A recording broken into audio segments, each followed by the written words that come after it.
Good morning, everyone. My name is Rick Noda. I'm here in beautiful Encinitas, California at T3 Body and your host for T3 Talks, where we tighten, tactical, and transition. Now, you guys, I'm coming back from Alaska. You saw last week with Bedside Manner with Dr. Matt Parker, the beautiful small tips. When I talk about pro tips and small tips, you know, it's something where you can kind of take a look at our podcast and really kind of just get what we're talking about and then transition into your real life. You know, Doc Parker is a great resource to have here because, again, what he sees in the clinical part, it does transition in our classroom. Now, you guys, just a quick note about Alaska. One of the beautiful things about Alaska, you guys, was, to me, it's still one of the few frontiers that are out there. And what I mean by that is there are some places so, like, desolate that they actually have to get a plane to fly in some of their supplies. You know, Esteban, my producer, works at Federal Express, and he has a client that kind of comes in and sends care packages to some of these places in Alaska. Now, luckily, I wasn't there at maybe one of those as desolate places, but when I tell you that the young ladies had mentioned that they hadn't been to the local grocery store in a few months, I was like, wow, that's cool, because that means they're living off their land. They're chopping their own wood. They're bartering with other hunters and fishermen for their food. And what I mean by that is they're purchasing an entire pig, lamb, and at times, you know, they're also catching like a half dozen salmon, halibut, so that they can barter back and forth. All the vegetables that we ate, they have a garden and a greenhouse in their backyard. They use solar panels to actually sustain it, and they use rainwater to maintain the irrigation. One of the educational things that I learned about Alaska was that the ground is not the greatest to grow vegetables because it's only thaws out 3 months out the year. So they have to really do a very good job of making like raised planters in greenhouses, keeping that temperature pretty, as I like to say, pretty consistent, because you guys remember it can get up to 30 or 40 below. So when we look at the conveniences we have right here of running to the supermarket very closely, what that shows us is, again, a little bit of lack of time management and planning that we do in our lives. And I don't like to use the word we take it for granted, but we do. We say, hey, you know what? I can just jump and do that. So they don't have that luxury. Well, that leads me into the next thing is, again, when we talk about fitness and we talk about building a foundation, we talk about, you know, our core values. We've got community, accountability, and fun. Now, it's always fun for me to look for a new wellness coordinator, because I will tell you that when I look for a wellness coordinator, I put them through the ringer. You know, we sit down, we talk, and if I don't like you, you're not even having a second meeting. And the third thing that I do is, you know what? I want to make sure that you understand that a community part of it isn't something that's on a Facebook ad. What have you done in the community? What are the dues that you paid? How gritty are you? Now, the nice part about that is that runs into usually accountability. And when I'm looking for someone, I throw out a few, like what I call little flares, to see how that goes. Now, when I say that my next wellness coordinator that I'm going to bring to this podcast not only executes all three of those things, all right? He has an incredible, what I like, side story about where his schooling is and what he decided to do in his life change. And when I would say not a life change, but really going back to his passion. So I'd like to introduce everybody, Mr. Nick. Give him a hand. Yay, studio audience. Yay, there it is.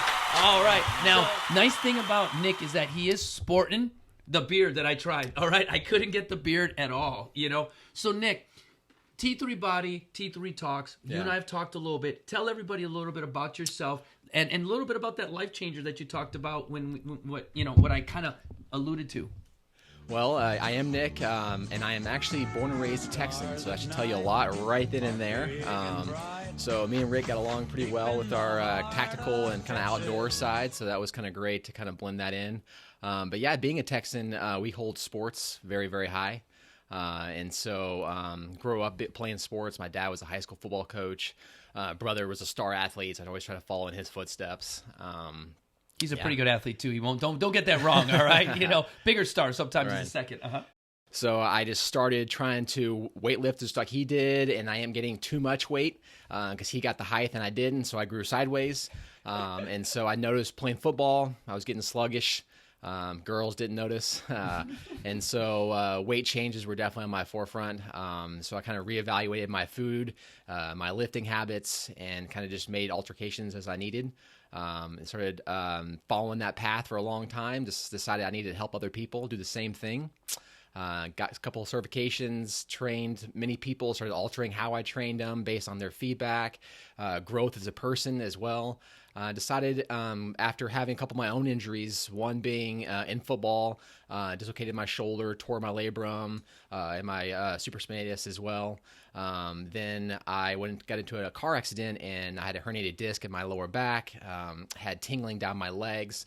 And so there's I was thinking to myself, something needs to change. I was lifting heavy and doing all these great things, but I needed that extra work to kind of help supplement that heavy work. And so I decided to go back to school for my physical therapist assistant degree. And so that way I kind of blend what Dr. Parker does, what Rick does, and kind of blend both worlds together, and also bring my own little niche to the party as well. And tell everybody again, when you went back to school, how old were you? I went back to school for a college student at a late age. I went back at 26. Yeah, see, that's good. I had left college thinking I don't need this. Started personal training, loved it, and that's when I started helping more people, and decided I wanted to help them further, and I needed to go overcome that fear I had of going to be a student at an older age. Oh, that's it. And you guys know that I became a nurse at 37.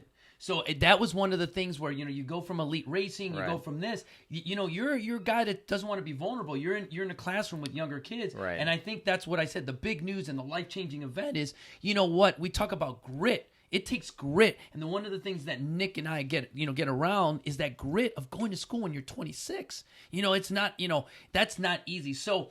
With that being said, we have a lot. It was funny. We were talking, and this is a shout out to my man Miguel Vargas, all right, or at TRX. We were talking. We know each other. We know a lot of people from either Facebook or we've trained with them. It's a small world. It is a small world, and that's what's kind of nice about never kind of burning a bridge, because I never say bye to someone. I say, hey, see you later, because you just never know when in your life path that you may either see them or someone that knows them. Right. That's the beautiful part of the Marine Corps. It's a small band of brothers, and you just stay together. Now. We talked a lot about my tactical use of training. And again, for those who are just tuning in, tactical means very detailed amounts of training. All right. Now, my core values that I establish with most military personnel is this: God, country, family. Yeah. Now, tell them a little bit about the tattoo you got on that, arm there, brother. I got God on one side, and I got Texas raised on the other. And so, talking about earlier with holding sports high, we hold family, God, very high as well. So it pretty much goes God, family, football is what I like to say. And football brings athletic ability and sports and lifting. And so I incorporate all of that into my programs. And, we talked about in previous videos, Nick, and I know he's watched all the 69 of them, or all 70 that we have on tape there, which was one of the underlining things that I have in common with most military personnel. And I was talking to an Air Force guy a few Sundays ago, and the minute I said, hey, you know what? I didn't even know his name. I didn't know, didn't even know who he was. I go, what do you live by? He goes, God, country, family. And the guy was in the Air Force. And I was like, that's exactly. He has values. So I have a baseline. I have a format to work off of. Right. So when me and Nick met for the first time, I knew because of the tattoo on his arm, and the Texas thing was just great to have, that we shared, that God, country, family. Now, with that baseline, we could build off of that. Right. Now, building off of that, I'm a tactical trainer, and what I mean by that is, during the agility phase when I was back in Alaska, I had everybody do a minute 30 worth of exercise and then do flashcards. Right. And then their mind is just like, what are you talking about? And then literally we end up doing another minute 30. Then they had to look at shapes and colors, and then the third one is they had to work together as a team. Right. Now that is a different agility. That's different. Whole new ball game. Proprioception. Individuals feel that agility is always jumping out of the gym, plyo boxing up, really finding what they'd call their level, or what I'd say their level of intensity. That, hey, there it is. Right. But I have a different idea of that. I say, how controlled are you when the SHIT is hitting the fan and when that's going on? Right. Now, that's what scares people away. I'm not going to lie. Right. That's literally what scares away. Those people who train with me, they're courageous. Right. I'm not going to lie.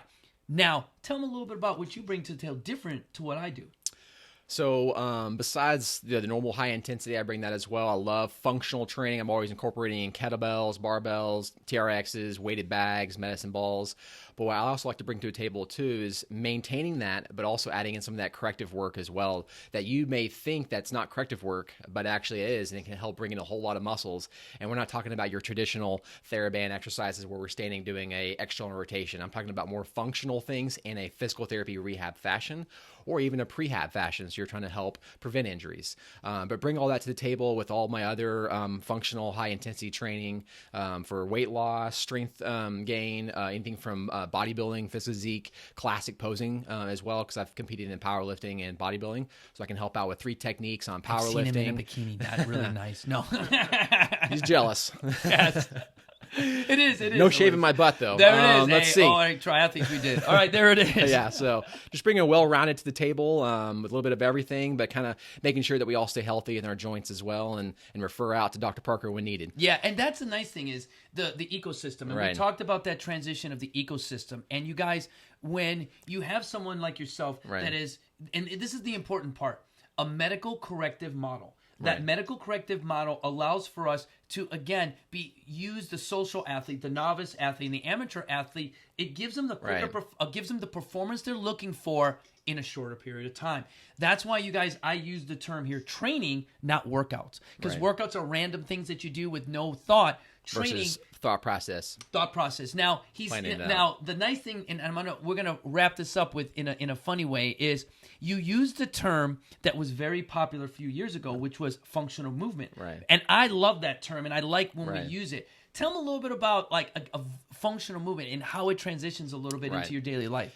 So I don't just fall on the whole bodybuilding spectrum where we sit in the machine and we're going to isolate something. That's pretty every now and then, try to get some of that hypertrophy. But overall, you need something that can carry over into overall life. You need something that you can do something that may not look, normal, but that when your particular task that you're doing, it carries over into what you're doing on a day-to-day basis. It's going to help out those things that you don't think about that you do during the day. It's going to help out with that. So I like incorporating things that have multi-joint movements, multi-muscle movements, not just isolating one particular muscle. Because to me, when we do things anytime in life, functional is when something that's more than one muscle is involved, whether it be a squat, you have numerous lower extremity muscles involved, joints are bending at different angles. So be able to incorporate multiple things that help out your normal life. And I'm going to tell you that is, that's perfect, because the last time, I checked, we live pretty active lives. Right. And, a lot of times when we're saving time on our phone apps, or we're saving time on, time management, because that's what the smartphone is supposed to do. Right. Yeah. All right. Texting yeah. neck. Texting neck. But what we do is our part of our mission is, as patient advocates, me as a licensed nurse and his as a therapist, is to be your advocate. And that advocacy is really the one is where we put sometimes your, Right. Your feelings aside a little bit, because this is what you need to do, the corrective measures. Now, I'm going to tell you something right now. It doesn't always look great, meaning you're not going to sit there ripping up your shirt and kind of doing the Hulk pose or Right. doing stuff like that, but your shoulders are going to feel better. Right. Your mind is going to be less cloudy, So it's something where functional movement, to me, it's something that's really romantic, because it allows you to do something passionate later, Right. man. So you guys, Nick's information is going to be down here on the bottom Right. here. We're going to have all this set up. He understands the philosophies of training smart, specific, measurable, achievable, realistic targets. And believe me, he loves the 7 Ps Right. when it comes to proper prior planning prevents Absolutely. piss poor performance. So you guys, you'll be seeing Nick. He's actually taking on the afternoons, Monday through Friday. 4 minutes away. Yes, he lives 4 minutes away. Brutal. He literally has a cot like right here already. No, but no, he's like, this is the clientele. This is the warriors or the athletes that we're looking for. Everyday grinders. Let's get it. Anybody that comes into the door from this point. Now, you guys know our location. You're going to see his bio and his information here at the bottom. You're going to see his links to Instagram. You're going to see all this. Get to know this guy. Yeah, come by and say hi. Yeah, because here's Introduce what I will tell you. With me as the founder of T3 Talks and T3 Body, thanks to what you're doing, T3 Talks is doing well. So I'm doing a little bit more of the public speaking. I'm going out and talking to people about what Right. T3 Body has done, and spreading that word out there. And what's nice about that, you guys, is, and because of your love, we're starting to grow digitally and locally. So Nick is here to really continue that message. So when I say our motivation inspires you to be better. High five, Mr. Nick. Teamwork makes the dream work. Got it, man. See you guys soon. Yeah, later.